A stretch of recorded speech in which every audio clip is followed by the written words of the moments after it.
Hi there, welcome to Shapper's Photography channel. Today I've got an unboxing for you. The unboxing of a very small LED light bank. It's the Aputure is the manufacturer, and it's called the Amaran Lighting Up. And it does have a product code as well. It's the AL-M9. I'll just give you a little bit of background as to why I chose this product. I've got a Sony RX100 which is capable of shooting at very high frame rates, but when I want to use it indoors there's not enough light. I tried with conventional lighting and you get a pulsing because it's running off AC current. So these have got little lithium batteries in them. They're DC, so they're flicker free. So what I want to do is to have enough light that the camera isn't pushing the ISO up, which is badly affecting the quality of the image. I want to keep the ISO nice and low, 100, possibly 200 if I have to, and that way I can get those 1000 frames per second in, but I'm not losing quality on the image. Whenever I've tried indoors in the past, it's had to push right up to 32 or 6400. I've got such a grainy image, it's really not nice to watch. So that's the reason behind it. This is the product. Let's open it up, see what's in the box, and then we'll give it a little test and we'll see if we can bring that ISO value right the way down. Right, this is how the product arrived when it came from Amazon. It was also in an Amazon box, it didn't just come through the door like this. Under Aputure AL-M9. Let's get it open. I don't know if this is included in the product or it's just a freebie that comes from the manufacturer, but we have a lens cloth, stroke cleaning cloth, always handy to have, and the product itself. So the packaging's okay. The item list is the light, a diffuser, the universal adapter, USB charging cable, carrying case, product manual, and a warranty card. You've got all the QR codes, barcode, and the details of where it comes from China. Okay, that's all we have in the box. Okay, so we have a small warranty card here with the serial number of the item. We have a product manual which is only in English, which is quite short and sweet, but I don't think there's anything too complicated with this. And we have quite a nice little bag with a carabiner clip on the back. So without hesitation, so we have the product itself, which is very thin. The controls on one side, and we have a diffuser and a couple of gels for tungsten and I think fluorescent light, but I could be wrong there with the blue. And in the other section of the bag we have a little moisture bag. We have the adapter.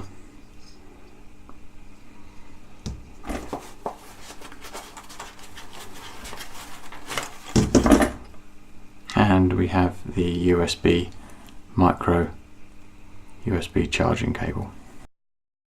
Everything present and correct. It all seems fine. I don't think there's much to say about that. A USB cable is a USB cable. This looks to be quite well thought out. So at the bottom there is a standard tripod mount, a 1/4-20 mount there, so you can screw that straight onto the top of a tripod. You can also slide it straight onto the hot shoe of a camera, or any item that has a hot shoe or cold shoe connection.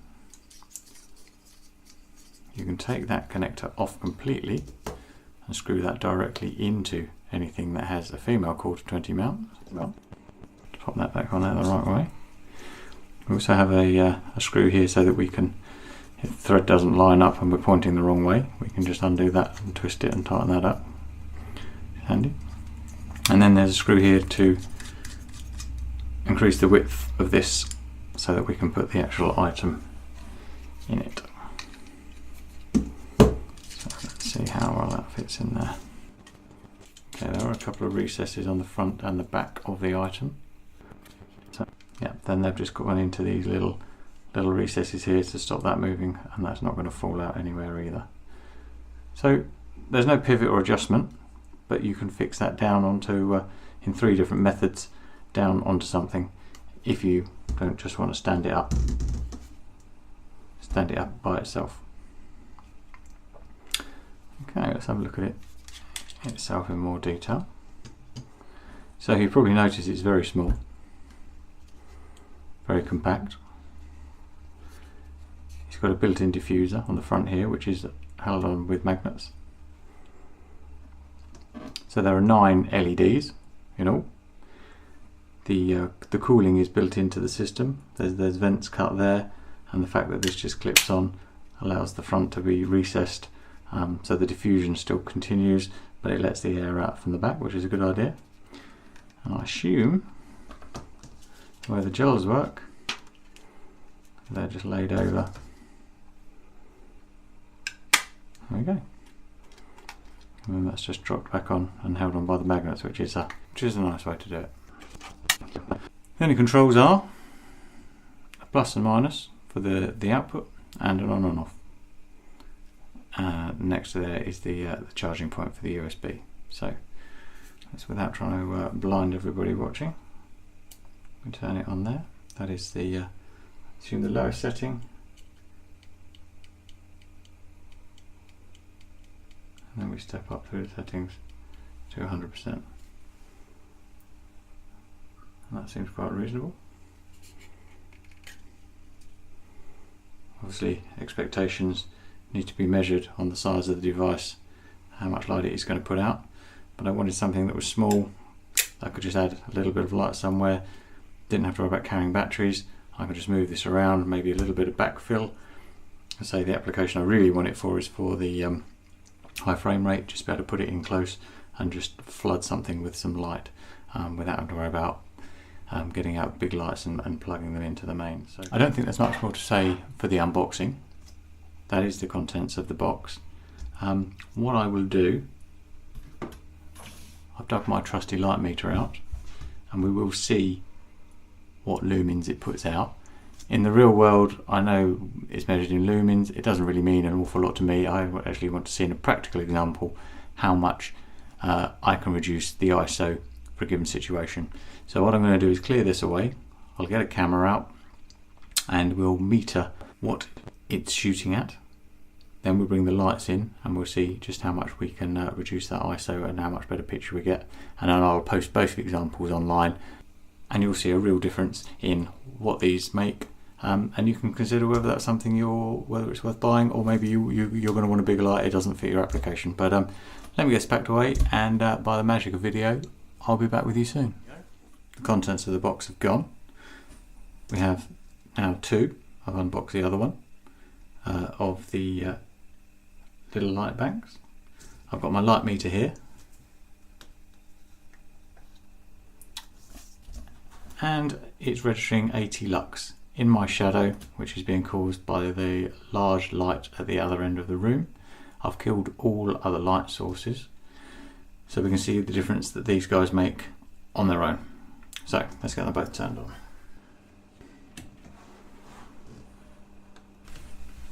And we see a jump there directly up to 900 lux. That seems very high. There we go. So it's probably taking just a second for that to warm up completely. Let's get the other one on. So up to 1000 lux there. Now that's quite an improvement there. These guys are about 30 centimeters away from the light meter. Let's go up another level and we'll keep seeing what difference it makes.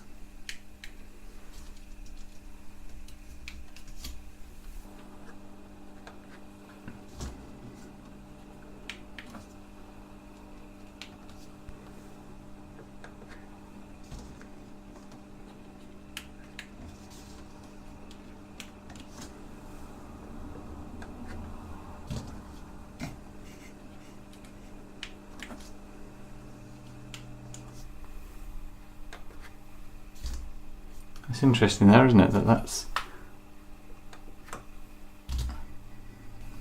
Maybe it takes these guys a little bit of time just to up their wattage, because I noticed that went down I think on the second or third one as well. In the second. Again, that's dropped.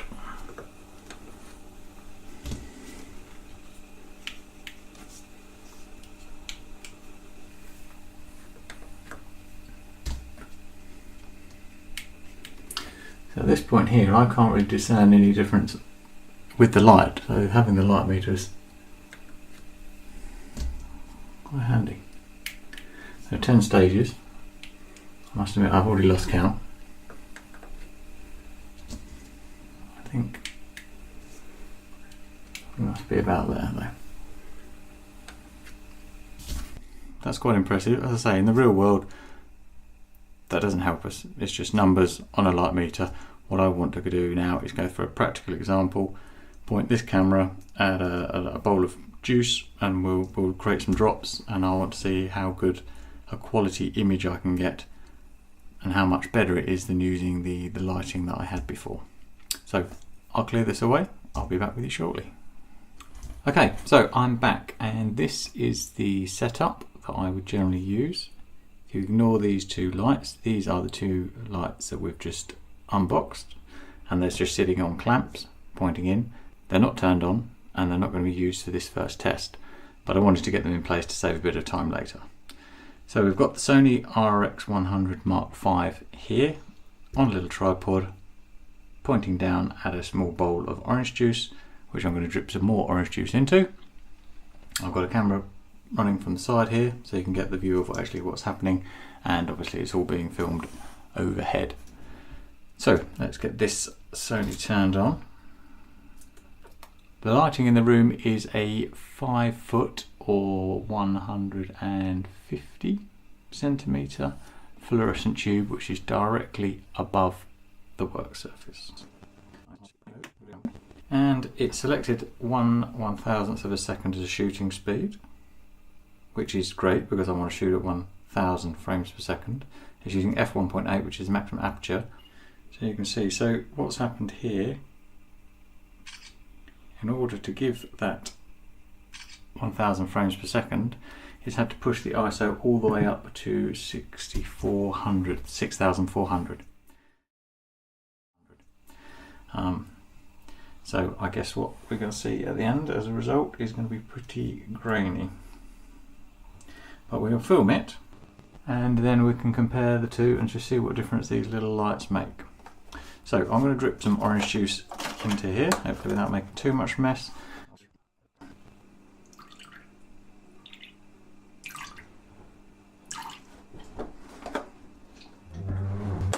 Okay, so for those not familiar with this camera, you've got two types of triggering. You can either press the shutter button and it will record for about 8 seconds, and then whatever you want to record hopefully will happen in that time, or you can end trigger, which is what I've just done.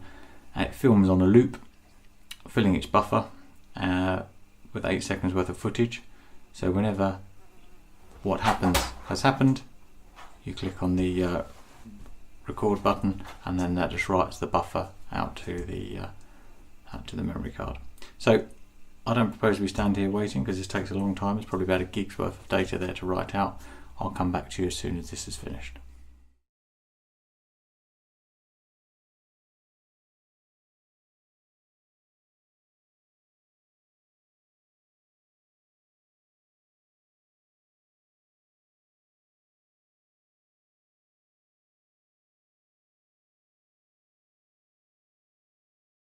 So that's written to the buffer.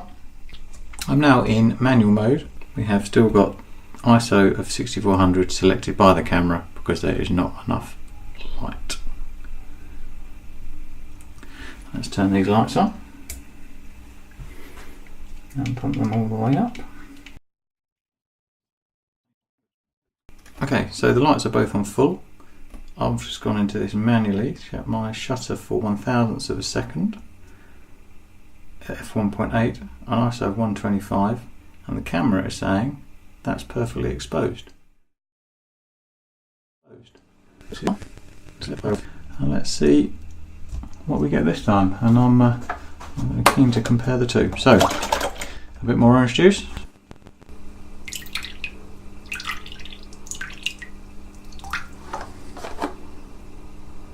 And capture.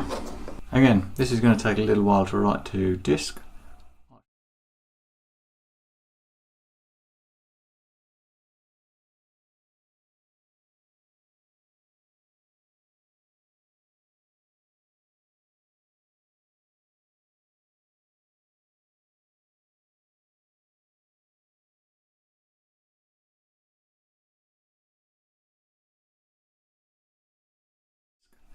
I shall start dismantling everything. I won't do the wrap up until I've had a look at the footage online, and then what I'll probably do is do a quick screen capture with both, and we'll talk through it, go through the final points, and then we'll wrap up. I'll be back with you very shortly. Right, I'm back as promised. So I edited the two clips into the footage, so you've seen them both. I thought I would just run through them now quickly with my thoughts on what I see. Hopefully it will match what you thought. And then we'll run the two side by side. That'll give a nice view as well. And then we'll wrap up, and that will be the end of the video. So let's get on with it. So this is the first shot with no LED light. First of all, the whole image looks fuzzy. Now I'm looking at this on a 27-inch screen, and I'm using most of it. If you're looking at it on a much smaller screen, you might not notice this, but I can only say what I can see in front of me. So let's watch it. So there's a few things that I notice here. So you're probably noticing a flickering around here where it's going from cream to white, cream to white. That is the oscillating of the fluorescent tube. It's not as severe as tungsten, but it's something that you can't get away from if you don't have a DC light. So this is why I needed the lights in the first place. So that's the first point. The second is, if you watch around this area here, and I restart it, it's this noise or grain, and it's all the way around, but it's really noticeable here, and it's like it's moving, and it's fuzzy. And it's just not nice to see. So effectively, I was not happy with this sort of standard, and that's what made me go out and decide to buy these lights. So there we go. Let's just fast forward through the video to the second one. Right, so the first thing that struck me about the second one, and this is with the lights this time, it's a much cleaner image. We haven't got any noise, it's much brighter. The orange juice colour is a little bit off. Now, purposely I didn't play with the colours of either of those. They're just shot out of the camera, so I could probably bring the saturation up and make that more orange juice looking, but that really wasn't what I was sort of aiming to do here. So what I wanted to do was just see what generally was the pitch better. So I'll let this one run. So we noticed that there is a softness of the image here, but there's no noise, there's no flickering, because the LEDs are giving out, I guess, 90% of the light that's there. They're overpowering the light coming down, which is the fluorescent light. Here we've got some great detail, better than anywhere else, and I think the reason for that is we're using f1.8, so the depth of field is so shallow. We've got almost pin sharp focus here on this plane through the center, and this is already falling out of focus, and the focus here is quite soft as well. But I think, looking at the two, again, this is nice and sharp. We take that forward, it's really good. Let's compare the two next to each other. I'll just let them run through, and then perhaps come back and give my thoughts.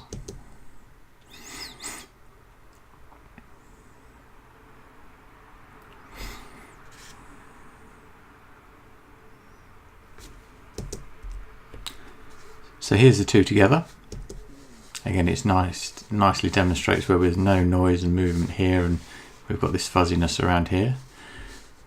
The orange, oh, I don't know, maybe that's equally off, but it's more saturated and this is less saturated, but that's something that can be fixed. But this whole image is just moving, and this is nice and sharp. So I think that's a win for the lights. That really is a win. So I'm really pleased with that. I think there is still an issue with it. I think with that so small, shallow depth of field, the amount of light that these lights put out, you're only going to have that really tiny in focus area. I think to really do the shots justice, you need much more light to be able to shoot with a smaller aperture, and then you can get everything in focus, and that's really what I want. But I don't think it's wasted money. I think they're going to come in handy. They're small, they can add a little bit of light wherever you want. They're going to have lots of uses. They're charged by USB. I can charge them from a power bank if I'm out and about. So they're exactly what I want. For this application, I'm going to probably end up buying a bigger light to really flood it so that I can use a better depth of field. I think I'll wrap it up there. This has been quite a long video. I appreciate that. If you're still here, thanks for watching. I hope it's helped you. There's probably quite a lot I've covered. If you've got any questions you'd like me to answer, any thoughts, please leave them in the comments below. I really do try and come back to everybody that does that. I don't think there's anything else to say. Thanks for your time. Thanks for checking in. Please check the channel out. Goodbye.